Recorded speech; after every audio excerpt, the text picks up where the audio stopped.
प्रेक्षकांनो, सुरुवातीलाच आपण आज शेरेकरांचं दर्शन घेतलंय। आता शेरेकर साहेब भोसलेला काही प्रश्न विचारतात। हा परफ्यूम तुला माहिती आहे का? तुला काहीच माहिती नाहीये का? तुला ते उद्योगपती कोण आहे माहिती आहे का? वगैरे वगैरे। आणि एका मंत्र्याच्या सिक्युरिटी ड्यूटीवर तो भोसलेला लावतोय। भोसले म्हणतोय, सर मी मर्डर केस इन्व्हेस्टिगेट करतो। त्यावर शेरेकर म्हणतो, मग त्याच्यात मी काय करू? तुला जे सांगितलं ते करायचं। मी कोण आहे माहिती आहे ना? तू माझ्या ऑर्डर्स फॉलो करायला हव्यात। शेरेकर जरा जास्ती तोऱ्यात आलाय, कारण त्याचं असं म्हणणं आहे की किल्वरला सगळ्यात आधी त्यानेच पाहिलं, नंतर या भोसलेला कळलं। आता त्यावर भोसले सणसणीत उत्तर देतो, काय आहे ना सर, तुम्ही जरी किल्वरला सगळ्यात आधी पाहिलं असेल ना, तुमच्या आतड्यात घुसलेली गोळी मी पाहिलेली आहे। जेव्हा जेव्हा तुम्ही पिसारा फुलवायचा प्रयत्न कराल तेव्हा तेव्हा तुमचं बूड उघडं पडेल आणि ते मला दिसतं। त्यामुळे जरा विचार करून माझ्याशी बोलत जा।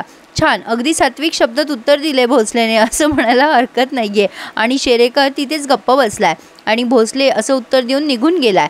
तर आता इकडे ही आपली जमदाडे पोहोचली आहे त्या मुलीच्या घरी। त्या मुलीने चहा वगैरे केलाय, छान आदरातिथ्य केलंय। आता ती मुलीची आई म्हणते की हे आलेच नाहीये तो सकाळपासून घरी। आता जमदाडे म्हणते, काळजी करू नकोस, ते कुठे ड्युटीला होते वगैरे वगैरे प्रश्न जमदाडे तिला विचारते। आता ती निघाली आहे जमदाडे। निघताना ती जेव्हा शूज घालत असते तेव्हा त्या कुंडीच्या मागे मी आहे असं लिहिलेलं असतं। ती संध्या म्हणते, हे तर माझ्या बाबांचं अक्षर आहे।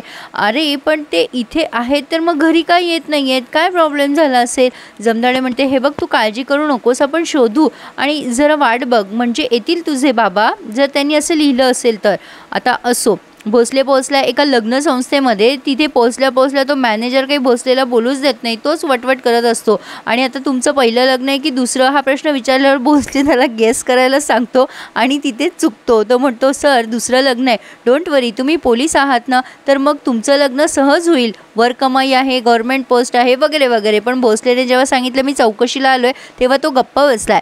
जमदाडेने तिथे त्या एरियामध्ये म्हणजे त्या गल्लीमध्ये CCTV फुटेज बघितलाय एका पानटपरीवर आणि त्याला ते फुटेज मागितलंय। असो, आता भोसलेने त्या लग्नगाठ बांधणाऱ्या माणसाला चांगली स्तंभी दिली आहे आणि 100 लग्न लावलेत का असंही विचारलंय आणि का लावलेत, तुमच्यामुळे लोकसंख्या वाढली आहे वगैरे वगैरे। आणि आता 2 फोटो दाखवलेत आणि ह्या दोघांचे मर्डर झालेत। मला अख्खा सातबारा हवा या पोरांचा, कोणी रिजेक्ट केलं, ह्यांनी कोणाला पसंत केलं।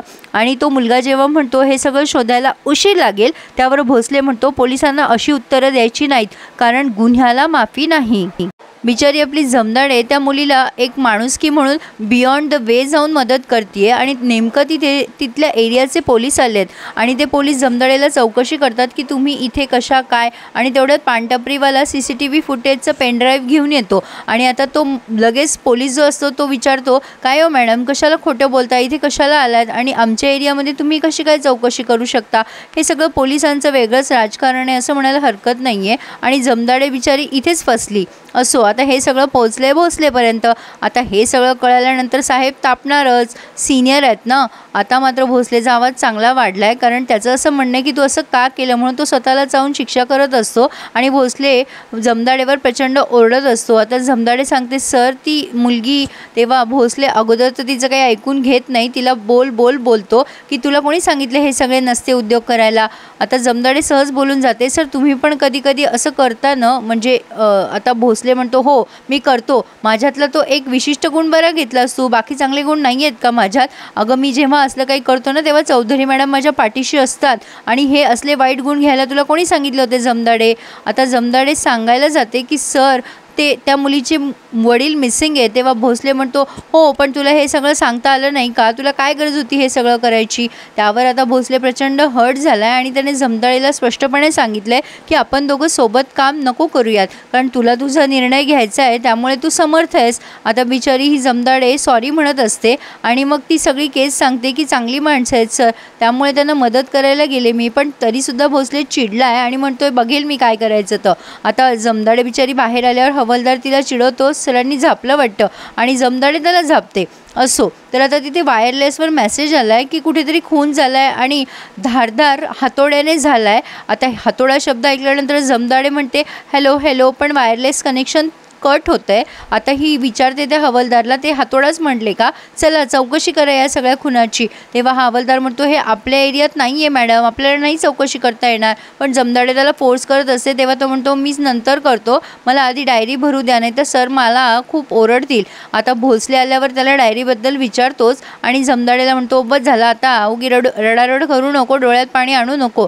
जमदाडे म्हणते, सर आत्ता वायरलेसवर मेसेज आला आहे, कळलं ना तुम्हाला, हातोड्याने खून झाला आहे. आता वंदना असं नाव घेते जमदाडे. भोसले म्हणतो, नाही ग नाही, ती एवढी रिस्क घेणार नाही, हे सगळं मुंबईच्या मध्यभागी आहे. पण ही जमदाडे पुन्हा म्हणते, पण सर हातोडा.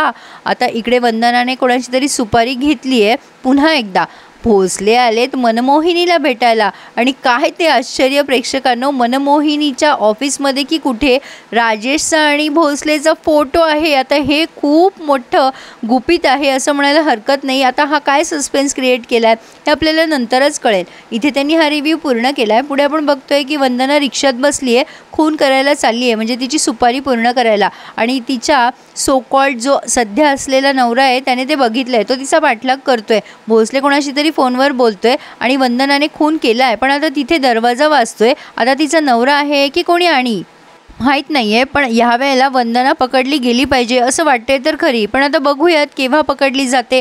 तर कसा वाटला आपला रिव्ह्यू मला नक्की कळवा आणि आपल्या ह्या नवीन चॅनलला प्लीज सबस्क्राईब करा, कारण गुन्ह्याला माफी नाही. ॲट मी अनघा आणि serial. So please subscribe my channel and enjoy my all reviews. धन्यवाद.